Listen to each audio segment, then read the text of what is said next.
ತಾರೀಕು ಬುಧವಾರ ಜಿಲ್ಲಾ ಕಾಂಗ್ರೆಸ್ ಸಮಿತಿ ಅಲ್ಪಸಂಖ್ಯಾತರ ವಿಭಾಗದ ನಾನು ಅಧ್ಯಕ್ಷ ಆಗಿದ್ದೀನಿ. ಸೈಯದ್ ವಾಹಿದ್ ಅಡ್ಡು. ನಾವು ಇವತ್ತು ಪ್ರತಿಭಟನೆ ಮಾಡೋದು ಕಾರಣ ಏನಂದರೆ, ಈಗ NDA ಸರ್ಕಾರ ಬಂದ ಮೇಲೆ ಏನು NDA ಸರ್ಕಾರದಲ್ಲಿ ನಿತೀಶ್ ಕುಮಾರ್ ಪಾಲುದಾರಾಗಿದ್ದಾರೆ. ಈ ಹಿಂದೆ ಈ ರೀತಿ ಅವರು ಮಾತಾಡ್ತಾ ಇರಲಿಲ್ಲ.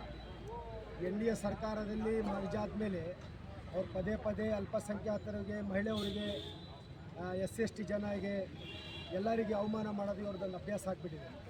ಮೊನ್ನೆ ಇತ್ತೀಚೆಗೆ ಒಂದು ಮುಸ್ಲಿಂ ಮಹಿಳೆ ಡಾಕ್ಟ್ರ್ ಅವರಿಗೆ ಜಬರ್ದಸ್ತಿ ಕೈಯಿಂದ ನಕಾಬನ್ನು ಎಳ್ಳು ಹಾಕಿದ್ದಾರೆ. ಹಿಜಾಬ್ ತೆಗೆದು ಎಳ್ಳು ಹಾಕಿದ್ದಾರೆ. ಇವರಿಗೆ ಯಾರು ಅಧಿಕಾರ ಕೊಟ್ಟಿದ್ದಾರೆ? ಜನ ಅಧಿಕಾರ ಮುಖ್ಯಮಂತ್ರಿ ಹಾಕಿ ಕೊಟ್ಟಿದ್ದಾರೆ. ಅವ್ರಿಗೆ ಹಿಜಾಬ್ ತೆಗೆಯೋದು ಯಾರಂತ ನಮಗೆ ಅರ್ಥ ಆಗ್ತಾಯಿಲ್ಲ. ಇವ್ರು ಯಾರನ್ನಾರ ಮಕ್ಕಳ ಮೇಲೆ, ಇವ್ರ ಮಗಳ ಮೇಲೆ ಯಾರನ್ನಾರ ವೇಲ್ಗಿಲ್ ಯಾರನ್ನಾರ ಹೇಳ್ಕೊಂಡು ಹಾಕಿದ್ರೆ ಏನಾಗುತ್ತೆ? ಅವರಿಗೆ ಕತೆ ಏನಾಗುತ್ತೆ? ಅವ್ರಿಗೆ ಯಾವ ರೀತಿ ಬೇಜಾರಾಗೋದು? ಈ ಸಮಾಜಕ್ಕೆ ಇದು ಅವಮಾನ ಆಗಿದೆ. ಬರೀ ಮುಸ್ಲಿಂ ಸಮಾಜಕ್ಕಲ್ಲ, ಇದು ಇಡೀ ಮಹಿಳಾ ಸಮಾಜಕ್ಕೆ ಅವಮಾನ ಆಗಿದೆ. ಇಡೀ ದೇಶಕ್ಕೆ ಅವಮಾನ ಆಗಿದೆ. ನಮ್ಮ ಪ್ರಧಾನಮಂತ್ರಿ ಅವರು ವಿದೇಶಕ್ಕೆ ಹೋಗ್ತಾರೆ, ಮುಸ್ಲಿಂ ರಾಷ್ಟ್ರಗಳಲ್ಲಿ ನಾವು ಚೆನ್ನಾಗಿದ್ದೀವಿ, ಇಲ್ಲ ಭಾಳ ಆರೋಗ್ಯವಾಗಿದ್ದೀವಿ, ಭಾಳ ಚೆನ್ನಾಗಿದ್ದೀವಿ ಅಂತಾಳೆ. ಇಲ್ಲಿ ನೋಡಿದ್ರೆ ಅಲ್ಪಸಂಖ್ಯಾತರ ಮೇಲೆ ದಬ್ಬಾಳಿಕೆ ನಡೀತಾ ಇದೆ. ದೇಶದಲ್ಲಿ ಅಲ್ಪಸಂಖ್ಯಾತರ ಮೇಲೆ ದಬ್ಬಾಳಿಕೆ ನಡೀತಾ ಇದೆ. ಯಾರೂ ನೋಡ್ತಾ ಇಲ್ಲ. ಅದೊಂದು ಬಿಟ್ಬಿಟ್ಟು ಇವರು ವಿದೇಶ ತಿರುಗಾಡ್ಕೊಂಡು ನಾವು ಚೆನ್ನಾಗಿದ್ದೀವಿ, ನೋಡ್ತಾ ಇದ್ದೀವಿ, ಮಾಡ್ತಾ ಇದ್ದೀವಿ ಅಂತ ಹೇಳೋದೇ ಮಾತಾಗಿದೆ. ಇದು ಪದೇ ನಮ್ಮ ಎಲ್ಲ BJP ಲೀಡ್ರಿಂದ ಹಿಡಿದು NDA ಲೀಡ್ರ್ ಎಲ್ಲ ಪದೇ ಮಾತೆತ್ತರೆ ಬೆಳಗಿನ ಜಾವ ಆದರೆ ಬರೇ ಹಿಂದೂ ಮುಸ್ಲಿಂ ಅದೇ ಕತೆ ಆಗದ್ ಬಿಟ್ಟು ಅಭಿವೃದ್ಧಿ ಬಗ್ಗೆ ಯಾರೂ ಗಮನ ಕೊಡ್ತಾ ಇಲ್ಲ. ಯಾವನು BJP ಲೀಡ್ರ್ ಆಗಲಿ, NDA ಲೀಡ್ರ್ ಆಗಲಿ ಅಭಿವೃದ್ಧಿ ಬಗ್ಗೆ ಯಾರೂ ಮಾತಾಡ್ತಾ ಇಲ್ಲ.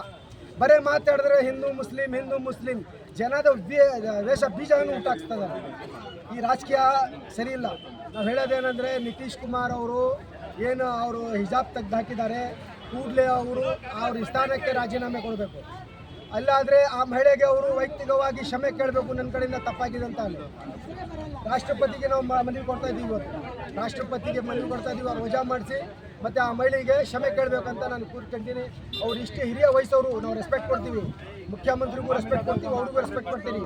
ಈ ರೀತಿ ಮಹಿಳೆಯವರಿಗೆ ಪದೇ ಅವಮಾನ ಮಾಡೋದು ನಾವು ಸಾಯಿಸಲ್ಲ. ನಾನು ಸೈಯದ್ ವಾಹಿದ್ ಅಡ್ಡು.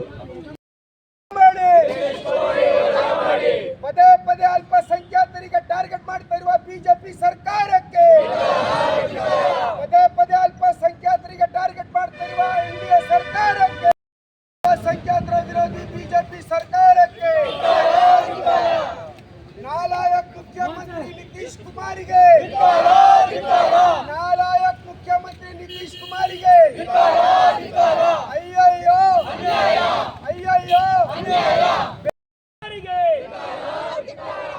ಎಲ್ಲ ವರ್ಗಕ್ಕೆ ತಗೊಂಡು ಹೋಗ್ಬೇಕಾಗಿತ್ತು. ಅದರಲ್ಲಿ ತಾರತಮ್ಯ ಮಾಡ್ತಾ ಇರೋದು ನಿತೀಶ್ ಕುಮಾರಿಗೆ. 10ನೇ ಬಾರಿ ಮುಖ್ಯಮಂತ್ರಿ ಆಗಿದ್ದ ಅಯೋಗ್ಯ ನಿತೀಶ್ ಕುಮಾರಿಗೆ, 10ನೇ ಬಾರಿ ಮುಖ್ಯಮಂತ್ರಿ ಆಗಿದ್ದರು ಅಯೋಗ್ಯ ನಿತೀಶ್ ಕುಮಾರಿಗೆ.